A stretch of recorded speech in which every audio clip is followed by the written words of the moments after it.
Good morning. I'm talking to Tim Braheem. Tim is president of First Rate Financial. Good morning. Good morning. How are you doing, Jim? I'm doing fine. And how's sunny California out there right now? That's cooled down a little bit. We're in the high 80s. Yeah, just late last week, I was playing golf, and it was 89 degrees on Friday, but we're down in the 60s today. Well, normally I don't take my interviews because I always say I consider them timeless, and hopefully they are. But we're really in the first part of February in the year 2003, and we have had a cold freeze of just monumental proportions down here on the East Coast. I'm on the Lower Eastern Shore of Maryland, and about 4 days ago, around 10:30 at night, my heater literally blew up in below zero weather. So it's really been something here. So I appreciate that warm weather. Hey, let me start by asking you where you came from and kind of how you got in the business.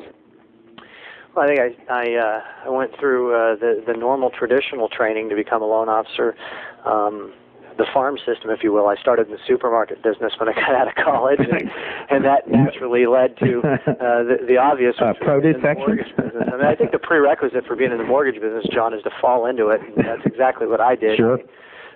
Had aspired to be a sportscaster, and that's where I had my degree in, and I was sending out audition tapes all over the country in the early 90s, and nobody was hiring. They were firing because we were in a recession, and the one industry that was doing real well was the mortgage industry, and a good friend of mine from college said, hey, you got to come hang out with me at work and watch me and observe me. I think it's something that you might be good at. And so I kind of dedicated myself to.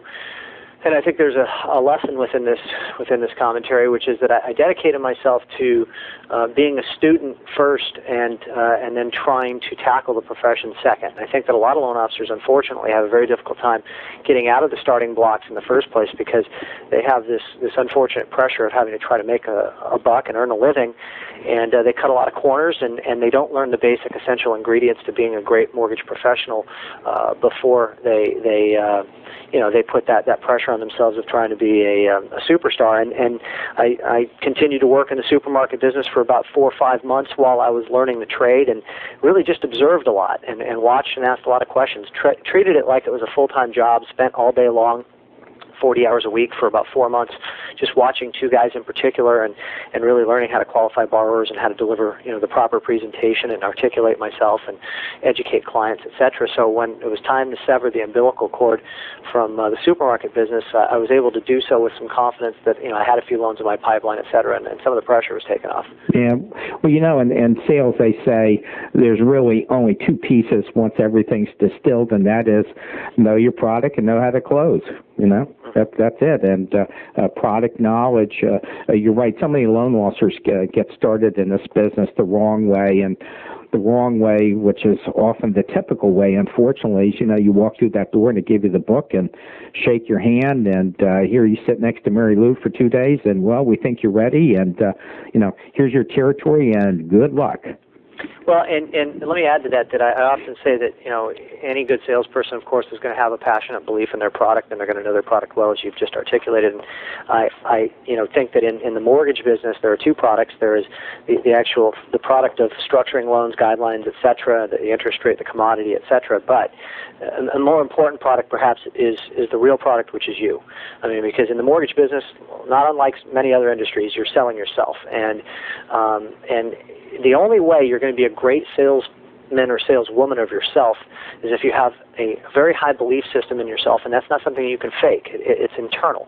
And you have to believe that you're good. You have to be able to literally look across the desk at a real estate agent or an accountant or a client who hits you between the eyes with, why would I want to work with you versus the internet? You have to be able to look at them right in the eyes and confidently say, because I'm the best, or I bring a lot of value, or I'm going to do a great, spectacular job for you, and you're going to want to work with me for the next 20 years. And that's not something that you can just say, typically. It's something you have to feel. And the only way you're going to ever get that feeling, that passionate belief system in yourself, is to dedicate yourself to knowing the critical components that will build that confidence for you. If you don't know how to structure a tough loan. If you don't really know what you're talking about, and it will come out over the course of time, and you'll trip up over yourself as that materializes. Yeah, and you know, you're so right, because people inherently can tell when something is off or when you give a bad answer. You know, I've often, well, I haven't a long time. It's a real bad dream for me, but I lost a very, very large realtor client one day because I was in there, and this woman there, her name was, I'll think of it, Joy Schoen. I'll never forget her. Wonderful person, but she turned to me and says, gee, on this VA loan, and the guy was in Japan, the soldier, and the wife was here in the United States, and she turned to me and says, gee, do we need anything to say that the guy is alive on the date of settlement? And I just, without even blinking, I said, oh, no, of course not, you know. And with VA, I don't know how it is today, it's many years ago, but many years ago, you had to have a telegram from their commanding officer on the day of settlement saying that they were still alive. Anyway, I lied like a dog, got caught, and she never, ever gave me a loan again. John, your story is brilliant, because I say this when I speak all the time, is that when you think about how ludicrous this is, that we as loan professionals spend such a significant amount of our time and energy trying to procure a relationship with an accountant or financial planner or realtor. I mean, sometimes it could take a couple of years to get the right pieces in place. And all it takes is one screw-up, one false promise, one overpromise and underdeliver, and it will ruin the entire relationship that you worked for, in many cases, a couple of years to establish. And that's why it's so critically important that you have that knowledge, so you don't lose your credibility. I mean, you nailed it. Yeah, well, I mean, it can go further than that. I mean, I have no doubt that once I walked out of that office, first couple realtor associates you ran into, she was telling them, how John Odrick was a real doofus. So it can even go beyond that. Absolutely. Yeah. Well, let me ask you something. You said you started off in the 90s, and I guess one of the questions I have is that certainly I know in 2001 you were one of the top 25 originators in the country. You did over $175 million. I'm assuming you probably hit $200 million this year. Yeah, just shy of $201 million. Good. Well, good for you. At least you hit that $200 million mark. Yep. So, I mean, I guess the question that comes to my mind, as it probably comes to our listeners, is how did you go from being literally a rookie in the early 90s to this kind of success in a relatively short period of time? I mean, 10 years in this business, has a little bit of longevity to it, but not as much as you might think to reach that level. Well, I mean, hard work. Is probably the immediate knee-jerk response. I mean, I realized, in the first year and a half I was in the business, John. Mid-92 I got into business, and a company I worked for, same theory as most companies. Here's a box of business cards, go pass them out, and put some direct mail pieces in the local newspaper, and when the phone rings, quote rates and see if you can get some loans in the pipeline, and it worked real well. And I, one of the things that I am just a huge believer of is the power of your presentation. I mean, the words that come out of your mouth and how they hit the ear of the listener are so critically important to your success as a loan professional, because if you think about it, 99% of the time, the first impression that anyone is going to ever get of you is going to be based entirely upon verbal communication. I mean, there's no visual aid associated with that initial interaction, and so many people's buying decisions and decisions on who they're going to use are based upon those first 20 to 30 minutes that they engage in communication with you, and you have only one opportunity to set that first impression. And I realized from in those first year and a half or so, viewing a couple of other very successful loan professionals in my office, that the way they presented themselves, the way they articulated themselves was far more powerful than that of most of the other people in the room. So I really focused very hard in those that first year and a half of just trying to accelerate myself through the learning curve.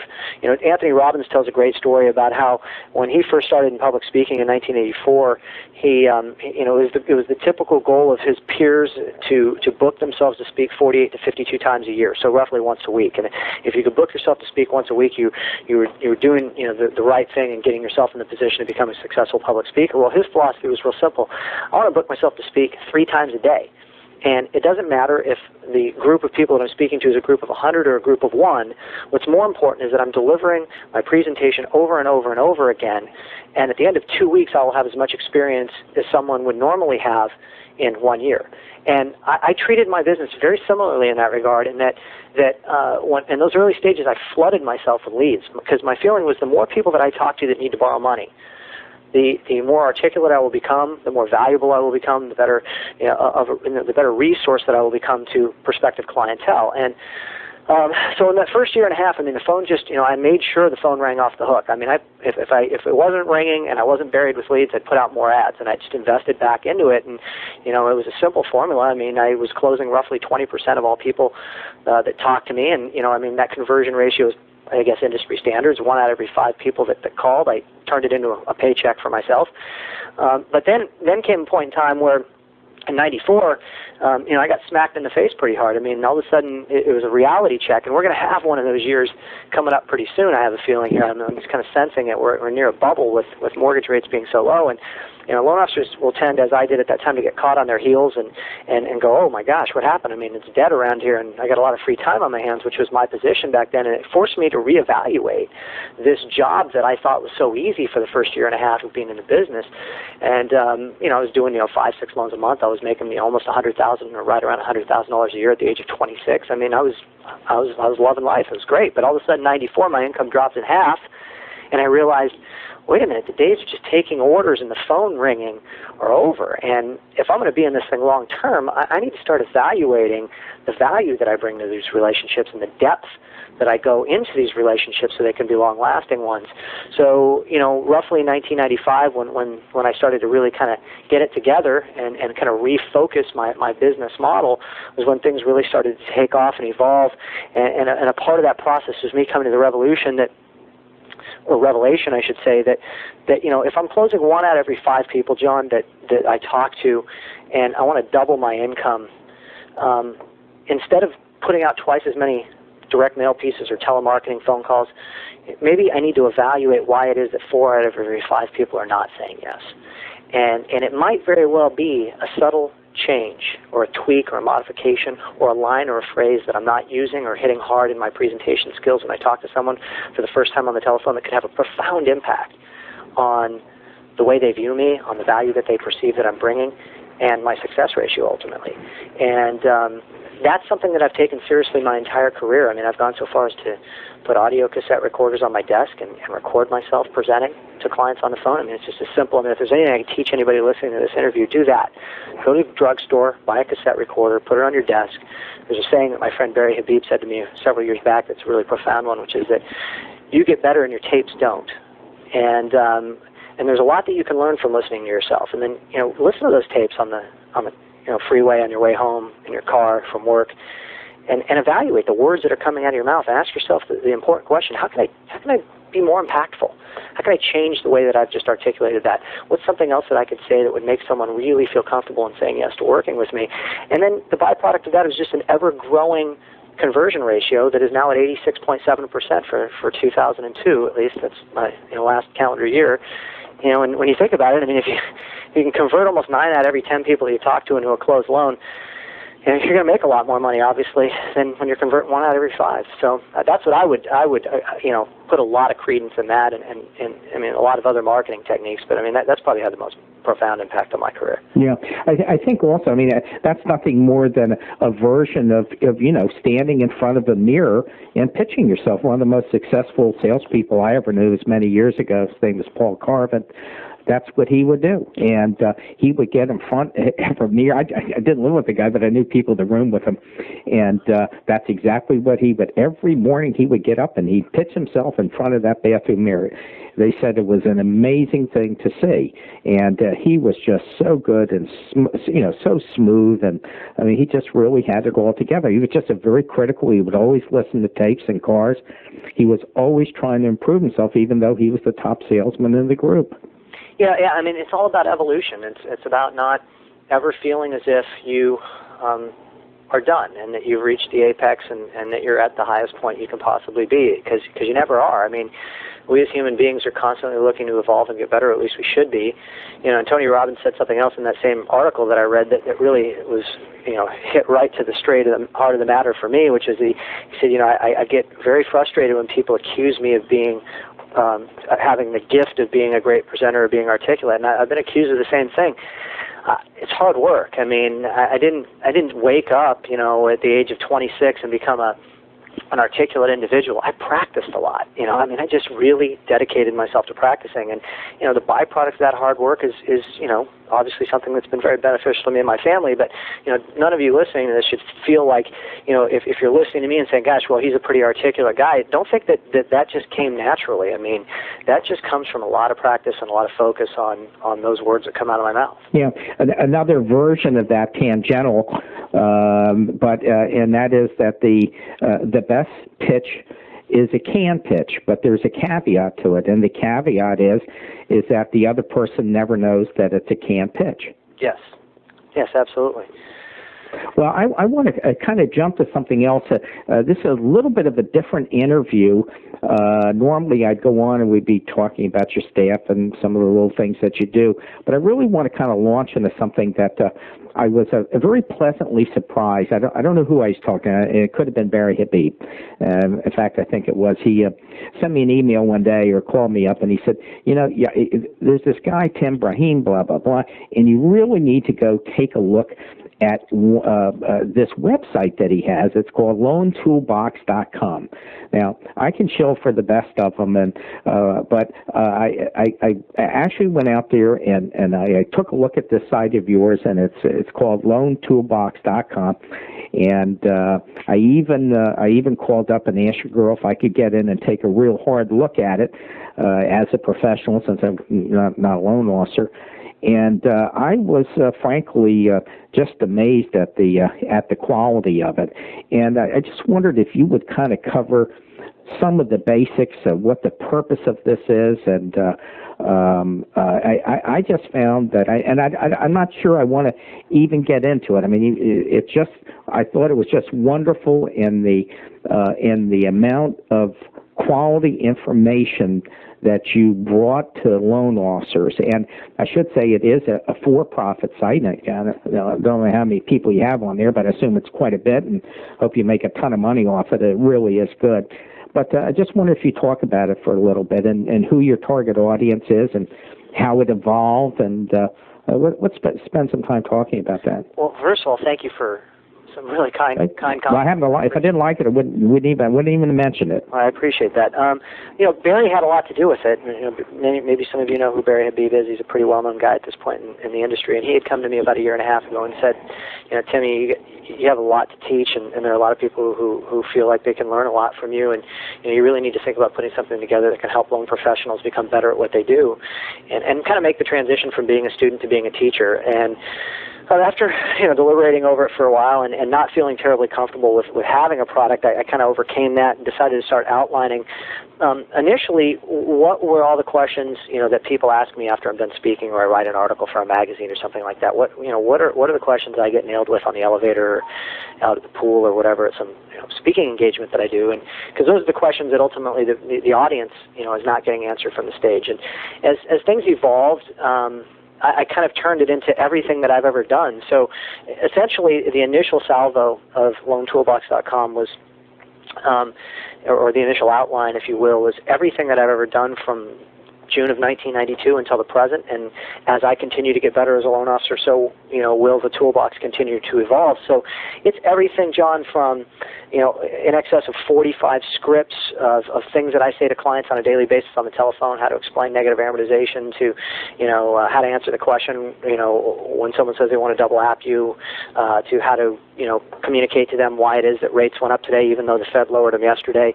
It is a completely comprehensive section on database management. Included within that is my customized ACT database template. Which I thought was excellent, by the way. Believe it or not, you wouldn't know this, but I actually spent an hour and a half this morning before I called you up for an interview, and really did focus on the ACT portion of it in particular, and which I thought was just excellent. Well, thank you. It's really cool, because what happened was that I then ran into, nothing happens by chance in life, and I reacquainted myself with a longtime friend from college who, as it turned out, had become an e-learning consultant, and he is now my partner, and he taught me an awful lot of things about the power of e-learning and what e-learning can do to teach people at a higher level, and that's why we turned it into an e-learning site, which was by his encouragement. And through e-learning, we have the ability to engage the user in some different ways, and with the ACT template being a good example of that, and that, if a lot of the products out there, you get the ACT template, you get the letters, and then you kind of have to install it and figure out what to do with it. Well, we kind of go a couple steps further, because you get all of that, but you also get a pretty cool tutorial that is done in a flash animation movie that actually takes you through the different fields of the template and explains to you, exactly what those fields are intended to be used for. It's an entire there's in-depth sections on how to develop referral relationships with realtors, financial planners, accountants, an extraordinarily extensive marketing department where you have flyers and value-added pieces that you can send out to potential referral sources, and flyers and marketing material, I should say, that I send to my past client database to nurture that database. An entire section devoted to team building, to how to build a successful team, how to compensate, hire, train, motivate a team of people around you. Daniel Harkavy, who is the owner of Building Champions, who used to coach me for about 3 years, has just completed, and about 80% of it is up on the site now, an entire section devoted to life planning and on time, which is implementation type material, and I think that stuff was critically important, and I think he did a wonderful job with it. Didn't he, though? It was excellent. I'd just like to interject a comment here. I don't know him, never talked to the guy. I know he's very well known, and I know he's very, very good. It's kind of at the top of the heap when it comes to coaches in this country. But I thought it was really a very interesting part how you really kind of start at the top, and, what do you want to do with your life and how many hours, and he really tunnels you down to a point where you really kind of make it come alive, and he takes you through steps on how to, not just talk the talk, but really walk the walk. I thought it was pretty compelling, and it wasn't very long, but it certainly was excellent. Well, and speaking of Daniel, we have 8 to 10 free conference calls a year for our Toolbox members, and Daniel will be the interview in March, but I've had Barry Habib in the Toolbox, and just interviewed a lady by the name of Jane Floyd out of Tampa, Florida. So we try to bring value to our members in that regard as well. We have message boards where our loan officers all over the country can communicate with each other and help each other. There are 2 very in-depth sections on how to utilize 2 products that I use religiously, which is the Mortgage Coach and Mortgage Market Guide, and we take you through all the spreadsheets of the Mortgage Coach and show you, how to utilize them. There's an entire section devoted to what I call the essentials, which is how to qualify borrowers, how to take a proper loan application, what documentation to ask for. I mean, some of these things may sound very mundane to some of you who are listening, but I will tell you, I've seen even some of the most the loan officers with the most notoriety, well-known loan officers in the country, lose team members in critical times because they aren't doing the essential critical components of being a great loan officer well. And I want to emphasize that don't ever take that lightly, because when you're building a team, your credibility and how they revere you, those team members look up to you, is essential to your success. And the minute that a processor or a transaction coordinator or a personal assistant starts to feel as if they're saving your rear end, and that they're doing your job, and that loans wouldn't normally fund if it wasn't for them figuring out how to restructure them and place them, then you're in trouble, because now they start looking at your paycheck versus theirs and saying, why is it that I'm making 1/10 of what he or she is making? Oh, yeah, that's when I'm saving them. And you know how they vote. They vote with the telephone, and one day you just get a letter on your desk. Yeah, and I mean, I've seen it happen too many times to some very, very talented loan officers that do even bigger production numbers than I. I know one gentleman in particular who lost 2 processors in a 2.5-week span, and it was because they specifically told him, because number one is I'm tired of saving your rear end because you're not turning in thorough applications and qualifying and people up front, et cetera. Number 2 is that I'm sick of you making a lot more money than me and doing all the vacationing. Right. And they quit. Yeah, right. Flat out quit on him. And so, hey, wouldn't you have? Yeah, I mean, but the thing is that I think a lot of loan officers forget about how important it is, and there's to that point, there's a lady who I just mentioned by the name of Jane Floyd, who is a wonderfully talented lady, does about 400 units a year. She's a friend and been a mentor to me in a lot of ways over the years, and I asked her, a couple weeks ago, I said, Jane, what is your unique selling proposition that gets business from real estate agents, financial planners, accountants, etc.? What is it that makes you unique that causes them to send business to you? And she said, I'm really good at putting loans together. And this huge smile went across my face because, usually it's something real cute, some marketing technique that's your unique selling proposition. And she just highlighted so articulately how important it is to have credibility with these people. And basically she went on to say that, I can look at any of these people in the eye and say, you know what, I'm the best. And you don't ever have to worry about me committing to something that won't happen. You don't ever have to worry about your client not being taken care of. You don't ever have to worry about me not knowing how to put a deal together. And there's some very valuable, selling proposition in that. And I think that we as loan officers sometimes tend to forget that ultimately we have to perform. And knowing those critical components to being a great loan officer has a lot to do with that. So the toolbox is it's all encompassing. It's everything that I've ever done, everything that I do today, but it will continue to evolve, and we're continually adding other content from other people. So loan officers from different parts of the country will be creating content for the toolbox and bringing that to our members, and we're excited about it. Yeah, I don't want to turn this into an infomercial, so I'd like to just kind of switch a second and really focus on something that you said a little bit earlier. Now, I'm a little older than you. I'm 59, and I've been through a lot of these waves. And as I've always said, and you've been through one or two already yourself, when the market turns, it usually turns pretty abruptly, and within about 2 weeks, you are upside down. And kind of with that in mind, what would your advice be to some of the loan officers that are out there now that are just kind of screwing around, taking tons of refis, not paying attention to, I don't care if it's their realtors or CPAs or whatever, but they're really, they're getting up there in that 70, 75% range and refis, and life is good and everything. But as I said, you've been through one or two of these, and you know that that's not the way life is in this business. Well, the thing that I would comment on that, John, is that the key is being able to. I'm not going to sit here and say don't go out and get those refis. I mean, I think it's ludicrous to say. Oh, sure. I've heard some loan officers over the last couple of years say I'm not doing refis. I'm only focusing on purchases. That's absurd as far as I'm concerned. I mean, you're walking away from a lot of opportunities.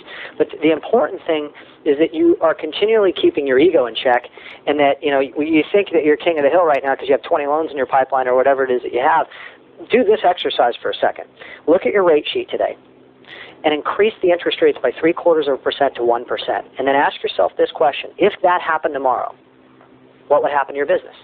Take a look at your personal finances. Ask yourself, how would you manage those personal finances if that were to occur? Deliver a little bit of pain to yourself. I can tell you right now, if I'm currently running, funding right in the neighborhood of 50 loans a month. But if rates went up by 0.75% to 1%, John, I would guarantee you that number would drop to probably somewhere in the neighborhood of half that. Okay, so if I drop to 25 loans a month, then that's going to have a profound impact on my current cash flow. So the next question needs to be, okay, well, number one is, am I going to wait till that happens to then develop a plan for the aftermath? Because I'll tell you, developing a plan, implementing the plan, and then seeing the results of the plan is about a 3 to 6 month process. And this is what I call getting caught on your heels, and it's happened to me twice. It happened to me in '94, and it happened to me to a smaller degree, but it still happened in '99. In about April, May of '99, when rates shot up about 8.75%. It was pretty quick too. Yeah, it was very quick. I mean, it was quicker than any other time that I've seen. I mean, it happened like overnight, and it's one of those 125 companies went out of business, et cetera, and I got caught on my heels. And I had a 2.5 month stretch there where I remember in June of '99 I funded 4 loans, and in July I funded 8. Now, I was used to funding, somewhere in the neighborhood of 30 a month. So, I mean, that's an enormous drop. I mean, thankfully I got it together and started to implement my plan of going out and developing relationships with financial planners and accountants and realtors, and making the adjustment to contacting my clients that had debt and talking to them about debt consolidation loans, and bringing value to relationships and becoming more of a consultant, a financial planner that specializes in mortgages, if you will. But even though I am quicker than most, I still suffered some pain. And my commitment to myself this time is I'm not going to suffer that same pain again. I'm not going to make the same mistake a third time. So my plan's already in place. And I think that that's the important thing, is that I'm not saying you have to execute the plan right this minute, but at least write the bloody thing. I mean, have your plan in place. If your business decreases by 50%, now you have 50% more free time. What are you going to do to fill that time on your calendar? You know, what realtors are you going to go after? What accountants are you going to go after? What financial planners are you going to go after? How are you going to get the appointment? What's the unique selling proposition that you're going to bring to that relationship? How are you going to attack your past client database to try to cull that and get more business? And what type of products are you going to sell? This is another problem that I see that I've made and that loan officers make all the time, is we're so used to selling 15 and 30-year fixed-rate mortgages right now. I got news for you. When rates go up 0.75% to 1%, that's not going to be the sell. The sell is going to be 2-1 buy-downs, 11 district adjustables, 3-1s and 5-1s, and we need to also be quick on our feet and make those mental adjustments to selling not necessarily rate, but payment. And the thing that happens is that social conditioning amongst the consumer is that they are spoiled now. I mean, it's so comical to talk to a client and you quote them a 6 7/8% interest rate because maybe they have a little bit of banged up credit, and they're hemming and hawing about how horrible the rate is, whereas 2 years ago they would have jumped all over that opportunity to get a 6 7/8% rate. But we need to understand that the consumer is going to be very spoiled and fixated on rate, and you need to, in your sales technique, take it out of that realm, and when rates go up, sell payment rather than rate, sell benefits, sell financial planning, sell principal reduction, and those types of things, and take a little bit of the emphasis on the commodity, off of the commodity that is the interest rate. Yeah, everything you said, it's kind of interesting how the reality of what you say is I'm going to kind of confirm it, not by myself, but by somebody else. I was doing an interview last week with a consultant. Her name's Pat Sherlock, and she owns a company called QFS Consulting. And she's primarily a sales consultant to the top mortgage banking companies in this country. She's very, very good and very articulate. And do you know what she said the top two things were? She did a very famous book that the top, she interviewed the top 100 originators in the country in depth. I mean, talked to them like 12, 13 times a piece, and accumulated over 4,000 data points of information to write this book. And when she distilled it and wrote her book, she said, you know what the top two things were that separated the winners from the losers? And I said, no. And she said, well, the first one is all of them set goals. That's the number one thing of the top producers. And she said the second thing is the exact same thing you've been talking about for the last 5 minutes. She said all of them have a marketing plan. She said now, early on, they may have a written marketing plan, and later on it may be mentally in their head. But every single one of them has a marketing plan on how they're going to get business. And that's exactly what you've been talking about. Well, and goal setting is just such an enormous part of my success. I mean, it's interesting you bring that up, and I couldn't agree with her more. I mean, you have to attach yourself to things that are passionate to you, and I constantly have some type of a goal in mind when at various points of my career. I mean, earlier in my career, my very first goal was to be in that interviewed by Mortgage Originator magazine. I mean, that just drove me to, every month when I get that magazine, I wanted to make sure that, one day that I was in there. And then another goal that I had was to retire by the age of 40 and be able to, be financially independent. And I'm well on track to do that. My latest goal is to be able to spend a lot more time with my children, coaching my kids, t-ball, and actually want to move to a foreign country with my family for a short period of time, 6 to 9 months, so they can experience living in another society and culture, and my wife and I can relax and enjoy some quality time together. But the important thing is that I'm constantly attached to some goal. And if you read anything that is common denominators of successful people, or as Napoleon Hill says in Think and Grow Rich, all successful people, and he was the preeminent interviewer of successful people in the early part of the century, all successful people have a definitiveness of purpose. And that's the thing that we need to understand, is that, you know, if you fail to plan, you plan to fail. Right. I mean, you can't go into the office every day and just haphazardly go, okay, well, I think maybe I'll get a loan today. No. There needs to be a real big picture agenda that you're striving towards. I mean, what is, and this is what I like so much about what Daniel did in that section of the toolbox. It's about first planning your life and what's important and passionate to you in your life. And once you've clearly defined that, let's let the job be the vehicle that gets you what you want in life. But I think so many people just treat the job as the job, and they don't really have a vision, and their vision, if they do have one, is very foggy and unclear. And, you know, the clearer your vision, you know, the higher the probability that things will come to fruition is the bottom line. Well, you know, it's funny. Jeff Lake called me up about a month and a half ago or something, and he said, he'd really like to do an interview with you. He said, but I tell you what, he says, I'm going to be heading out to Arizona or something for 3 or 4 weeks, and he said, well, I tell you what, why don't you just give me a call sometime in late January? And here's a guy who probably did $375 million last year, and the point is that these are not mutually exclusive goals. I mean, getting a lot of business, you know, does not preempt you from having a real life, which is what Dan talks about, is how to create a life for yourself. Without question. Well, and you know, defining what is important to you in your life, so the job does not become an impediment to your life. So, exactly. You know, because that's the problem, is that if the job is the only priority, it's like people write the business plan, but they forget that, you know, business isn't life. I mean, let's write a life plan first and then integrate the business plan into the life plan. But Jeff, I know him very well, and, you know, Jeff, in all of his greatness as a loan professional, he's probably even greater as someone who lives an enjoyable life, and that's an inspiration to me, because I know that Jeff spends a lot of time, you know, at his second home in Arizona and places like that, and, you know, you got to be able to, you know, you got to be able to look back on your life, you know, in your latter stages and feel as if you did the things that you needed to do. Right. I think I'm gonna wind up the interview on that point. I always try and get a high point, and that's about as high as you can go. So I want to thank you very much for taking the time to talk to me, and of course through me to all the listeners out there. So well, anyway, thanks so much. It was my pleasure, and hope to talk to you again soon.